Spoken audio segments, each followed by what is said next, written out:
All right, now let's jump back into this nonsense. This is Newsmax throwing shade at Laura. We're going to start with this report here. President Trump not so happy with Fox News lately. Aw. A recent spat of combative interviews and harsh criticism by Fox personalities. Yeah, combative, meaning they asked him 2 questions in a row. Our president have left many MAGA loyalists furious. Trump is no fan of that network. Real quick, aren't you on a competing network, and shouldn't I take that with a grain of salt that you're actually trying to manipulate their viewers into jumping ship, or telling your viewers that you are, more aligned with? I'm just saying, it sounds like a bunch of shit. And has noticed this happening to him just this week. In fact, the president took to Truth Social to Jackie Heinrich, laid the hammer on her. She's the senior Fox News White House correspondent. His Truth Social post said, and quote, "I watched Jackie Heinrich from the Fox weekend show, and I thought she was absolutely terrible."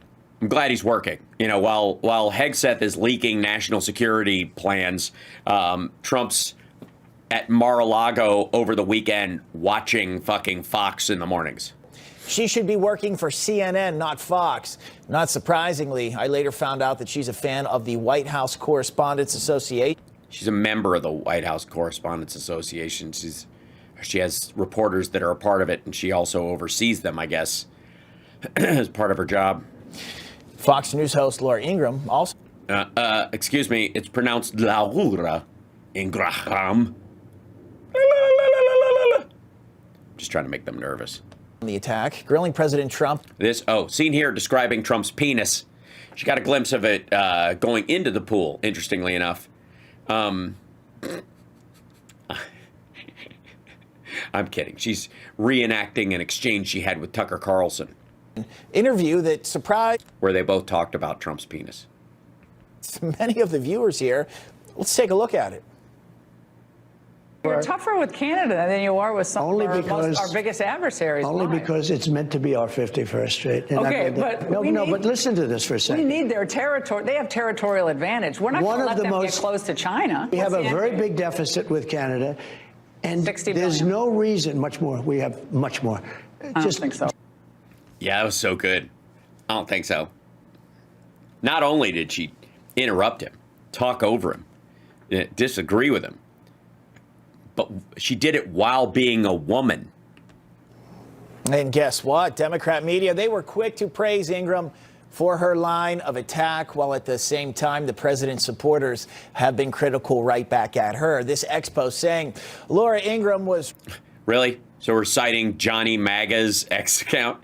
So, real quick, back when CNN started playing people's tweets and some of their Facebook updates, about a decade ago or more,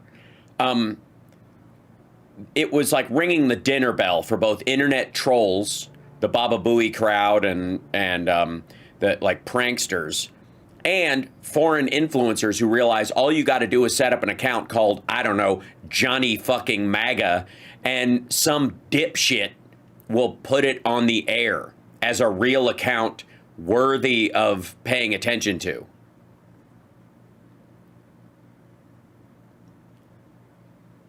Maybe this is, it could be that this is the host's burner account on X.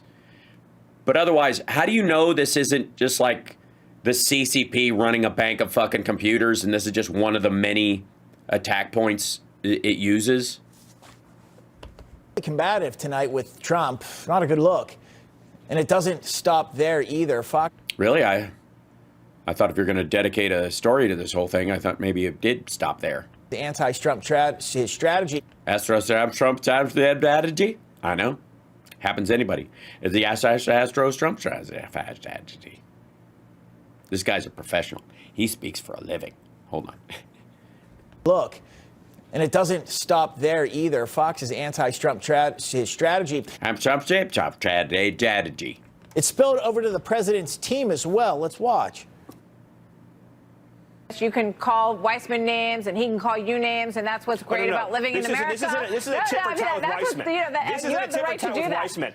I will defend American lives working for President Trump, and Andrew Weissman can defend illegal alien rapists, terrorists, and predators. 100%. If that's what he wants to fill in his that law you guys with, then good for him. I've chosen my side. Americans have chosen their side. And yeah, but again, I don't even know why I want to get in the middle of this, because fuck them, they can run interference, against each other all the time. But the problem that most of us have is that we don't know who's being put on these planes.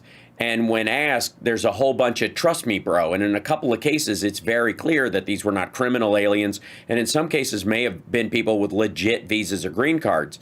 But there's no way of verifying. And they're being sent to foreign prisons where God knows what the fuck's going to happen to them. Extrajudicially, without any kind of a review, to make sure they're who you say they are.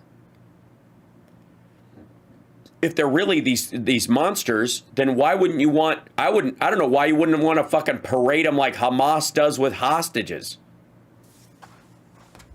President Trump has chosen the side of fiercely defending the American people against very possibly other American people who haven't done anything wrong.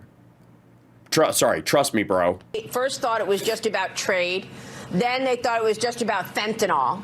Then after that, we talked about, well, maybe it's currency manipulation.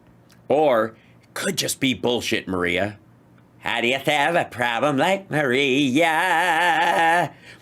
Maybe it's now you're talking about food testing. And when I bring up what a lovely singing voice you must have. Issue of clarity, that's what I'm talking about, and that's what I'm hearing from corporate America. He cites some previous. By the way, that was brutal. How dare she go? The first thing, you said your reasoning behind this tariff thing was this, and we're just trying to find some clarity for corporate America. I mean, she might as well just come out and go, why haven't you released all the Epstein files? Is it because you're all over them? Rulings dealing with enemy combatants in wartime, says that even they have a challenge or a right to challenge their detention in court. He raised concern also that while TDA has been designated as a terrorist organization, these individuals hadn't been prosecuted for terrorism. Combative indeed there. Oh my God. How do you even ask these questions? I'm Bob Brooks, and we can't let that happen, all right? You don't say those things to anyone in Donald Trump's vicinity because he gets very upset.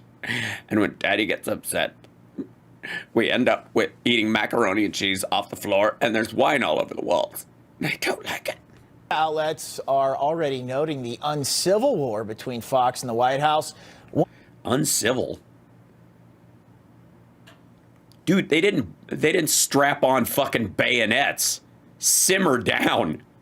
That was the most, I swear to God, all the questions and stuff that they're showing look like Laura Ingraham's, Laura Ingraham, I can't even say her name, not comedically, whatever.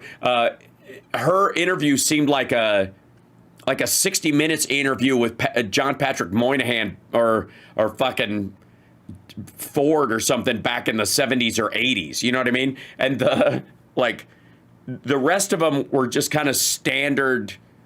You said this, and then this is happening. What's your response? And in one case, the lady who was the most mad about the Jacqui lady, her question was one of these. Some people are saying, how do you answer what they're saying? Which allows, by the way, Fox, Newsmax, and all these guys do this all the time. Tee the question up in correspondence with the White House. They're saying this, what's your response? When they've already coordinated what the response will be. The problem is that the White House is a fucking mess and nobody's coordinating messaging. They just have her open Caroline Leavitt or whatever, the spokesperson. They keep having her yell, a list of accomplishments at the beginning of it and then free ball the rest of it. Saying that Fox owner billionaire Rupert Murdoch has declared political war on Trump. In fact, Murdoch's comments, not really a surprise. After the 2020 election, Murdoch sent an email to Fox leadership stating that his goal was to make Trump into a non-person. Hard feelings clearly remain between the White House and Fox, as we are witnessing. Fox also opposed Trump in the 2016 primary, and the president believes that their coverage and news anchoring by the likes of Chris Wallace and others cost him the 2020 election. I thought it was stolen from him. big chunk of Obamacare. That is absolutely a big thing. That was the worst part of Obamacare. Sir. Chris, You're that was the debating worst him, part of not me. Obama. Let me ask my question. Well, I'll ask Joe. The individual mandate was the most unpopular aspect of Obamacare. I got rid of it. I'd like you and we will protect Mr. people President, with I'm the pre-existing moderator of this conditions. debate, and I would like you to let me ask my question, and then you can answer your ahead. question. Yeah, terrible. Oh, my God. When did he get out of the hospital? Fox's leadership still remains strongly opposed to President Trump as well. Former House Speaker, remember him, Paul Ryan? He's been critical of President Trump. Unfit for office. That's how one Republican described. Okay, anyways, this is just Newsmax trying to suck up to what's left of MAGA before it collapses and, like, wring every last dollar out of it. So shall we jump ahead? You're watching Hal Sparks Mega Worldwide.